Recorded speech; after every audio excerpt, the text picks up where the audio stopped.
سامنے آئی تو نے اسے یاد کیا لیکن یاد کرنے کے بعد بھلا دیا، اسی لیے آج تجھے بھلا دیا جانا ہے۔ تو میرے دوستوں، جنہوں نے قرآن کو یاد کیا، قرآن کو یاد کرنا، پورا کلام پاک یاد کرنا نہ تو فرض ہے نہ واجب ہے۔ اتنا قرآن پڑھنا فرض اور واجب ہے، اس میں نماز صحیح ہو جائے، لیکن میرے بھائیوں، جس نے قرآن کریم یاد کر لیا تو یاد رکھنا فرض عین ہے۔ آخر بات کہہ کے میں بات ختم کرتا ہوں، قرآن کیسے محفوظ رہے گا؟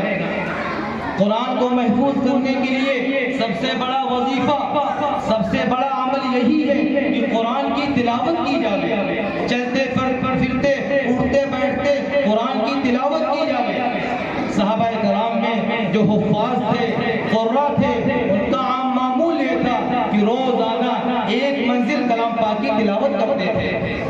ہمارے ابو حنیفہ رحمۃ اللہ علیہ تاریخ بغداد کے حوالے سے واقعہ لکھا، ابو حنیفہ رحمۃ اللہ علیہ رمضان میں ایک دن میں کلام پاک مکمل کرتے تھے، ایک رات میں کلام پاک مکمل کرتے تھے۔ اس طرح رمضان میں 60 مرتبہ قرآن مکمل کرتے تھے۔ اس امت میں 4 آدمی ایسے گزرے ہیں، اس امت میں 4 آدمی ایسے گزرے ہیں جنہوں نے ایک رکعت میں قرآن مکمل کیا، 2 صحابی اور 2 تابعی۔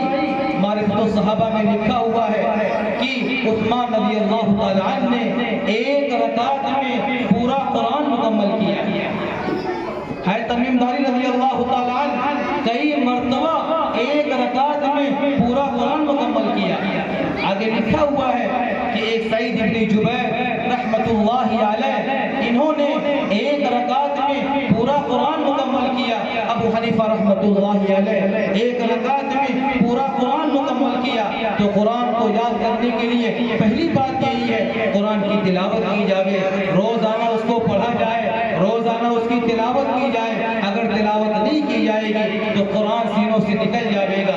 دوسری بات یہ کہ آدمی روزانہ اگر یہ معمول بنا لے کہ نماز میں ایک پارہ کلام پاک کی تلاوت کرے تو کلام پاک یاد رہے گا، اور جو فضائل حدیثوں میں بیان کیے گئے ہیں، جو فضائل بیان کیے گئے ہیں، مرنے کے بعد اللہ تبارک و تعالیٰ اسے پورا فرمائیں گے۔ بس ان باتوں پر اللہ تعالیٰ ہمیں بھی عمل کرنے کی توفیق نصیب فرمائے، جب تک زندہ رہے اسلام پہ باقی رکھے، ایمان پہ خاتمہ نصیب فرمائے۔ وآخر